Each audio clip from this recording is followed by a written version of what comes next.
Let's talk a bit about the latest film from Ari Aster, Eddington, which is set in May of 2020 and follows a standoff between a small-town sheriff, played by Joaquin Phoenix, and the incumbent mayor, played by Pedro Pascal, and the ripple effects it has in their neighborhood in Eddington, New Mexico. This is a movie that is very much a response from someone who's spent a lot of time online post-pandemic. It is full of strong ideas and ones that are argued vociferously by its characters.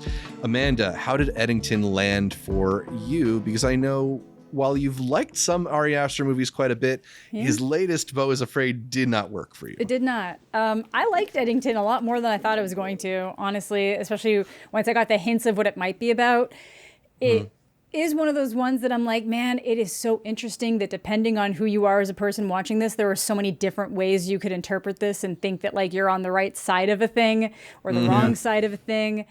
And that is interesting. I do find it fun when you can try to start being like, okay, so what does the person making this movie actually feel about it? I feel like the most recent time we got that was with Dream Scenario. Yeah. Oh, yeah. Dreams. Which he at least wrote it out for, we got a Q&A and he said it specifically.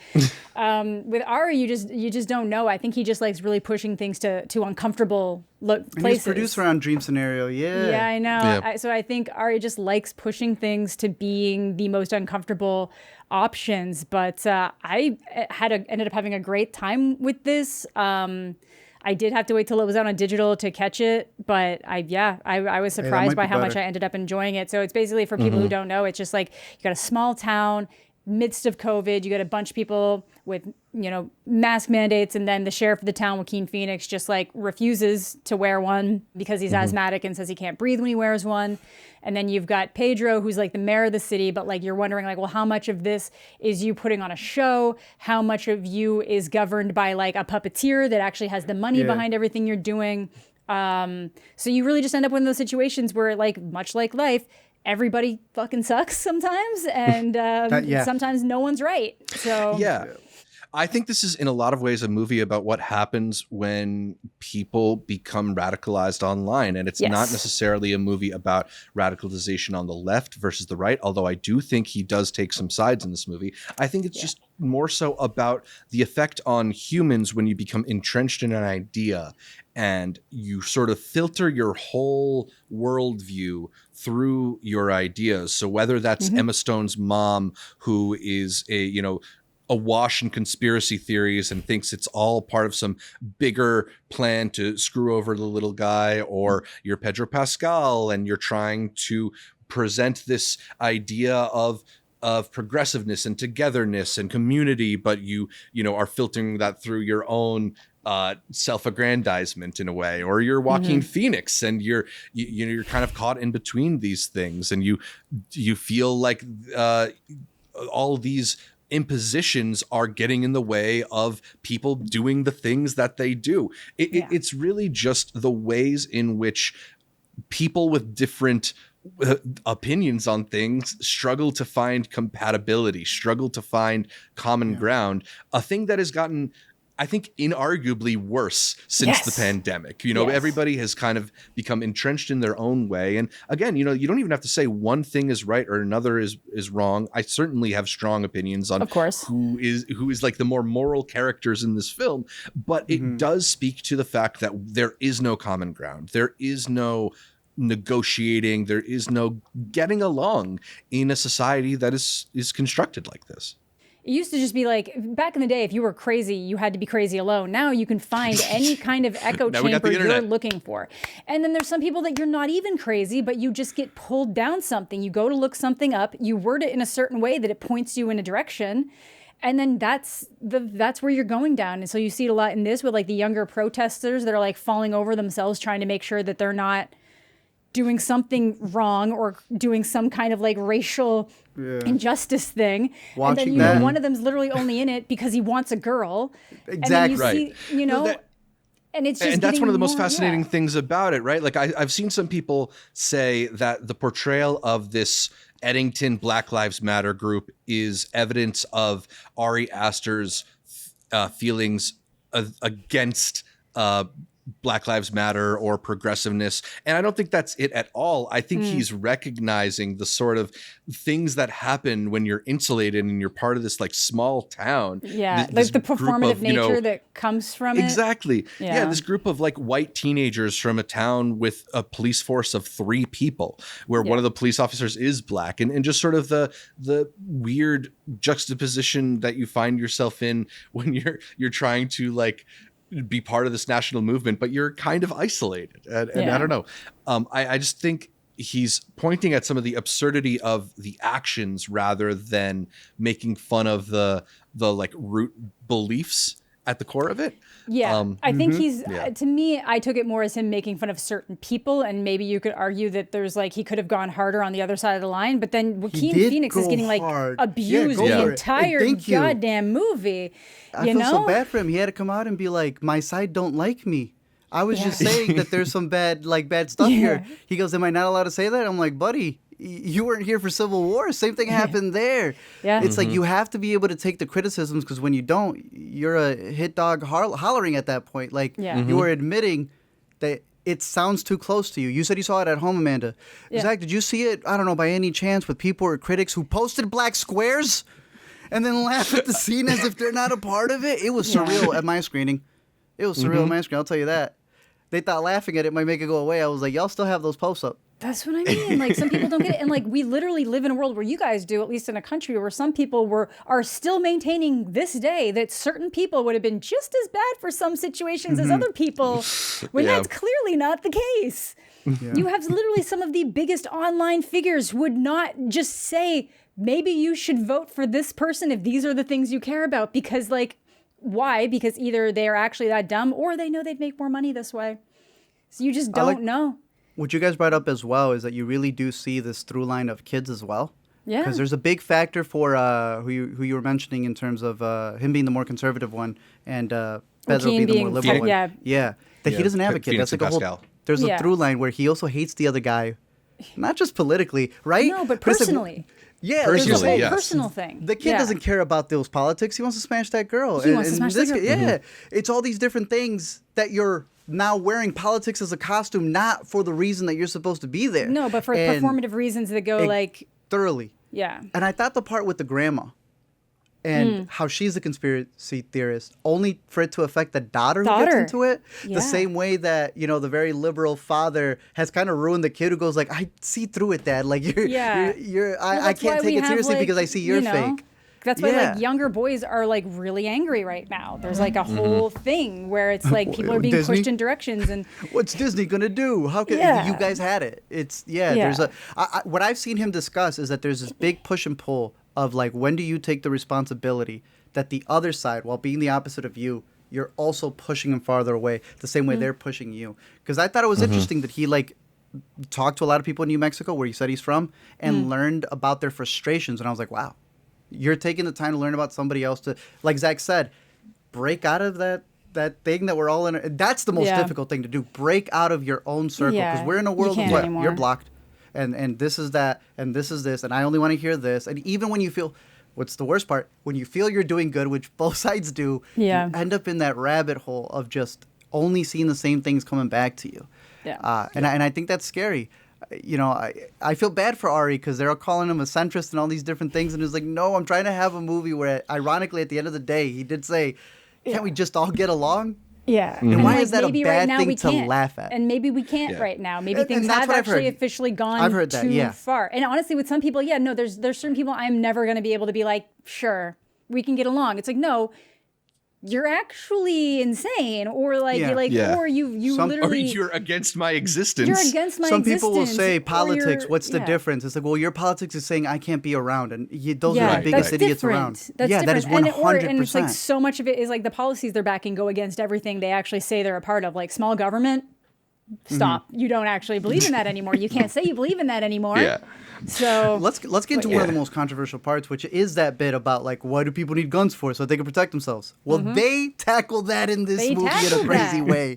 I know Civil War got a lot of... Another thing that's kind of more pointing to like... Yeah, well, Yeah. I want to back up for a quick second, because I think one of my first reactions was the movie did feel a little bit South Park-ish in that it is similarly kind of like elements of equal opportunity offensiveness. But I think ultimately the movie has a stronger bone to pick with right-wing politics than left-wing politics, because while the first half I think portrays a lot of the left-wing figures as kind of laughable, kind of ineffectual, sort of a parody of themselves, ultimately the movie moves us forward following Joaquin Phoenix's sheriff character more.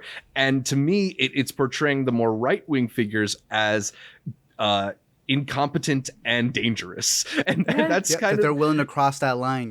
Exactly. That they are... that they are committed to their beliefs, whether or not they have backing for them. And I think that the strongest elements where they show that is whenever Joaquin Phoenix tries to deliver any kind of speech, he's so full of self-righteousness. He feels so invigorated and like he's been called to this moment. And yet when he's actually asked to speak, he can't put the words together. He doesn't have the thoughts.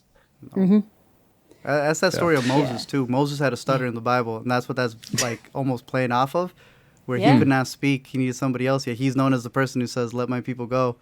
I remember when we had caught, there was a documentary a couple years back around Brett Kavanaugh where they really broke it down, and I was like, it's thoroughly there. If you have one side, both sides are trying to be so righteous, but one is willing to look past the sins of their members, they will always get ahead, because the other side is tearing down the people who shouldn't be there while they're building themselves up like that. And I think this movie covers that completely, because at the end, even with the way he ends up, he's still there.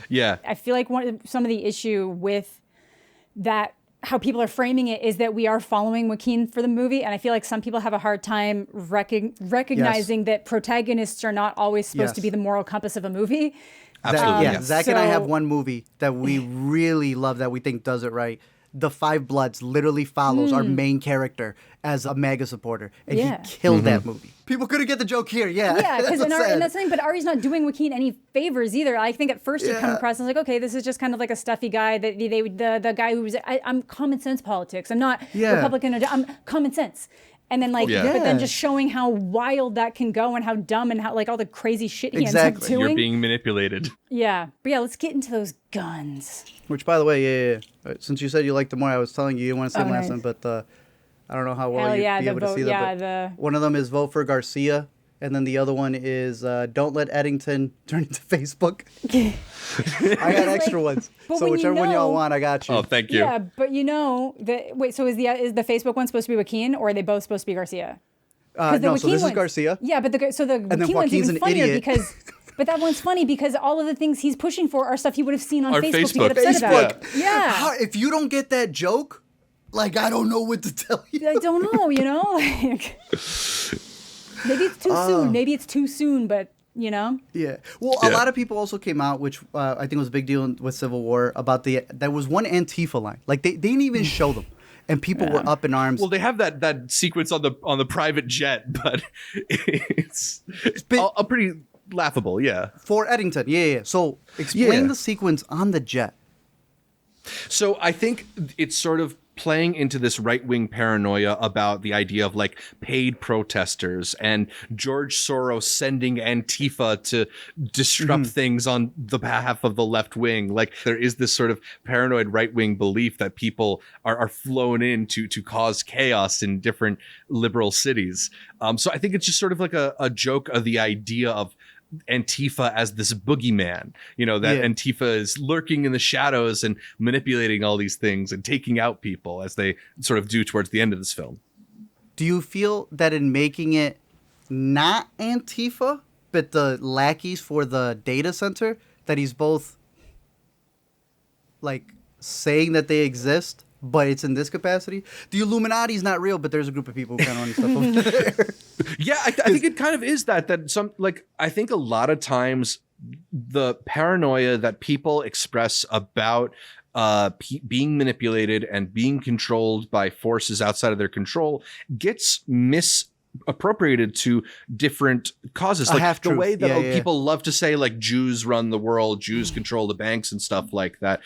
No, but there are banks that control people and people in charge of the media. Yeah. Like it's just not. And if you see someone boogeyman you think it is. Yeah. Yeah, it's because you have to go back historically and be like, okay, for a while, Jewish people were the only people. That was the only job they were allowed to have. So obviously that has continued. And the same thing with Hollywood. It was considered like a lower thing. So a lot of people just end up in positions, and some people made it so that it worked better in their favor, and other people have kind of like been fighting for their way up since things like that have happened to them. Exactly. There are larger societal factors in play, and it's not the kind of manipulation that people are worried about quite often. But people can focus on those things to be able to make a narrative, and that's what you have. I think bringing up, Zach had called it a South Park episode.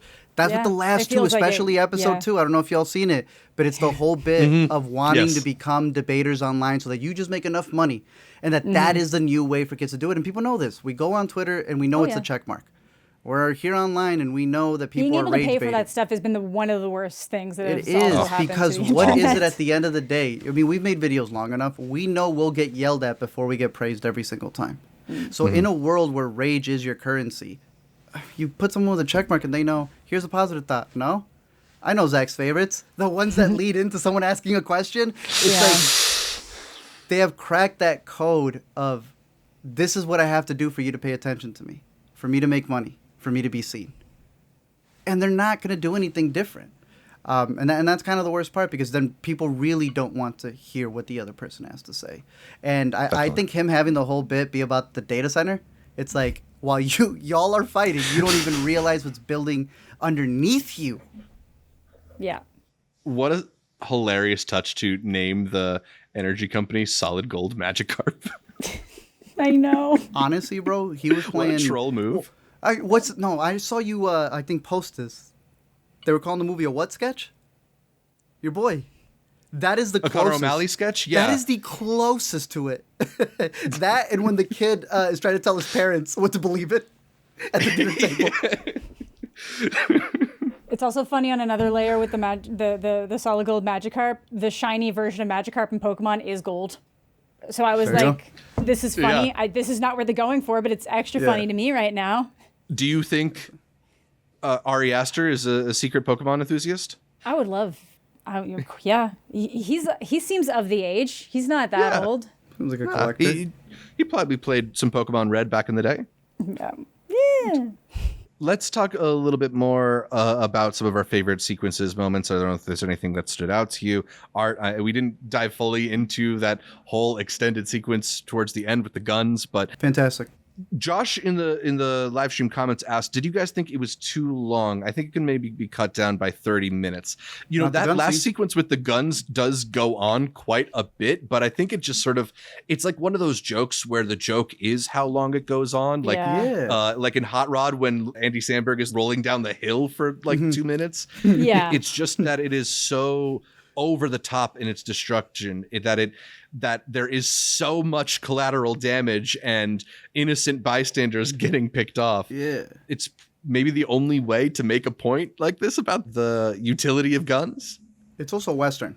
Yeah, it's a Western. Yeah, and it's a he modern said that Western. He was going to have a bigger gun at that point, because the whole idea was, how do I put every 80s movie in one? And I was like, yeah, this is funny. People complain something's not a Western if there's not a shootout.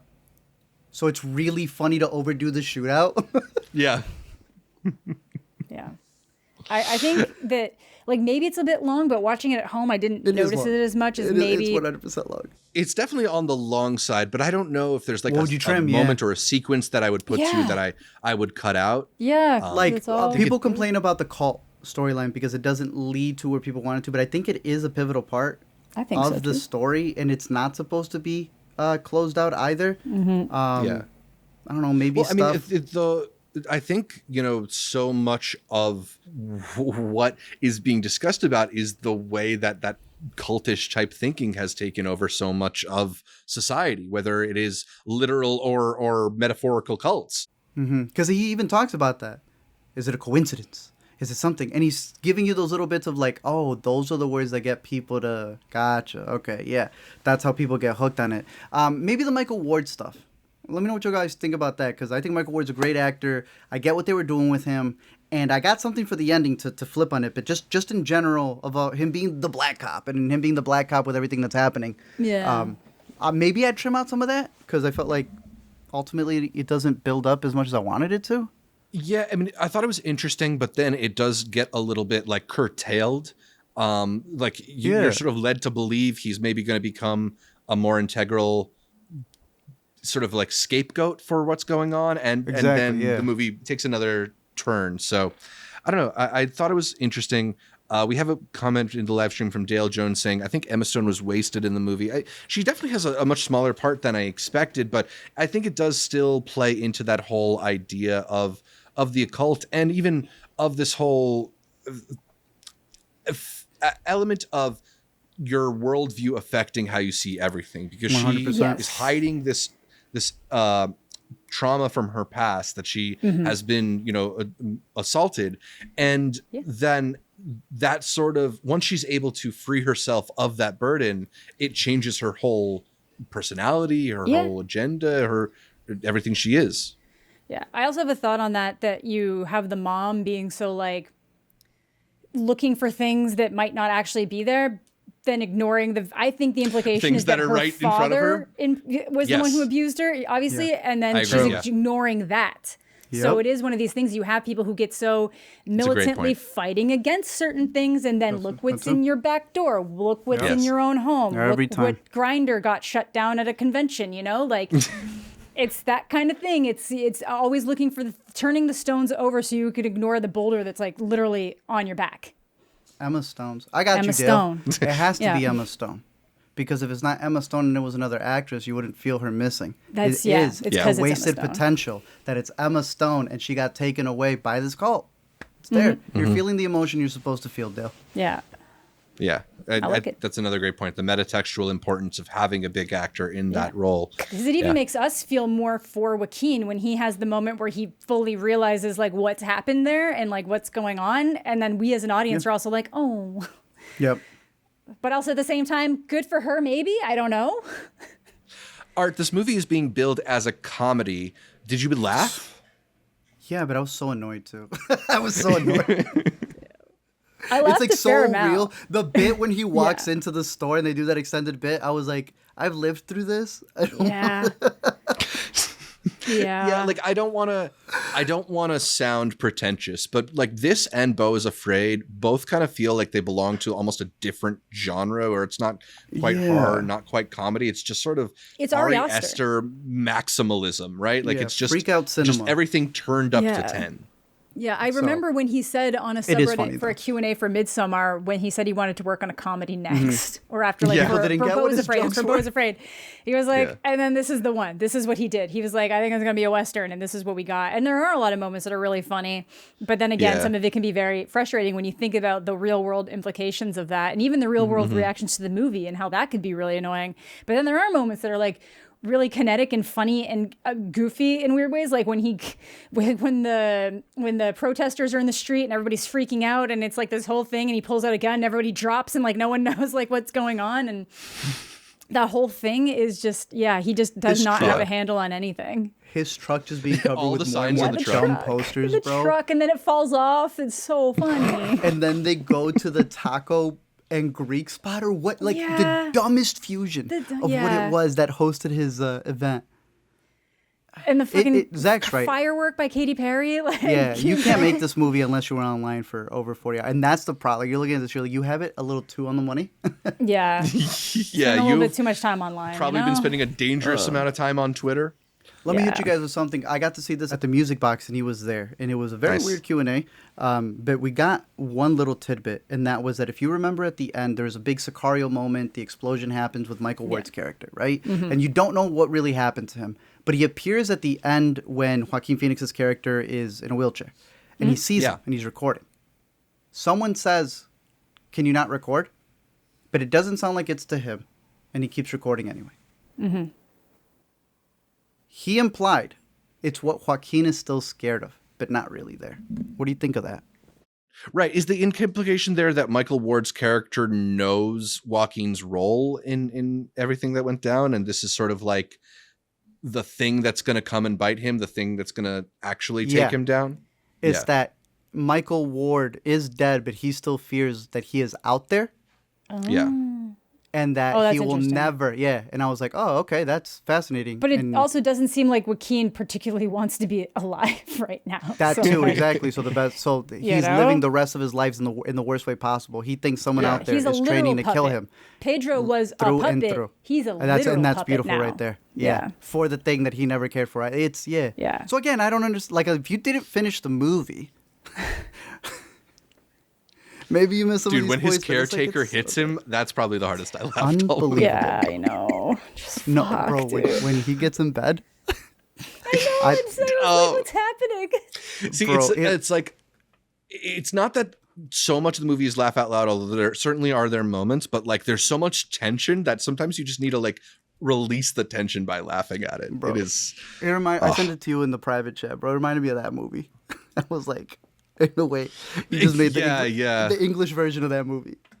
A movie we've discussed on Intercut, but I guess we don't want to spoil since it's a little late on. It's the final scene. It's the final scene of both movies. Yeah. Fair. I'm inclined to go with a 4 out of 5 on Eddington, and I could even see that growing. It's not a movie that I necessarily loved walking out of the theater, but I do think, first of all, it is really rewarding to have discussions like this and pull the movie apart and notice all the little interesting details that he put in it. But on top of that, I also think it's just, compared to everything else that exists out there, the fact that he made a movie that is set in May 2020, that he is wading into all these really uncomfortable political discussions, post-COVID discussions, societal analysis, that he is a contemporary filmmaker making a movie about contemporary times. I'm inclined to give it like a little bit extra merit, because like there are so few filmmakers who feel like they're willing to tackle the stuff that we're going through right now in this way. Mm-hmm. Yeah. And I think him maybe pissing off some people wasn't a bad thing, because he's really touching the subject and what happened during that period in time. I'm going 3.5 for me, only because I was a little annoyed by it. But now that it's out on digital, I'm going to revisit it. I still have more discussions. Because it means if something starts feeling a little bit awkward, you can kind of like take a snack. That too. A little snack, a little drink, a little look away for a second. I like the world he built. Outside of these caricatures, I think the world that he built with the solid Magikarp and stuff is pretty interesting. Yeah, it feels both real and surreal somehow at the same time. Exactly. Yeah. And maybe that's because, like, honestly, like I said, I rewatched Good Night and Good Luck recently, which is about like the McCarthy era, and it's just very interesting to see if you Clooney. If you took some of those people, if they were alive today, I wonder if they would feel what's going on right now would be surreal. Because I think a lot of Ed Morrow's not alive. I don't think he can't be. Yeah. He must not be. But I just wonder so much what right now would feel like.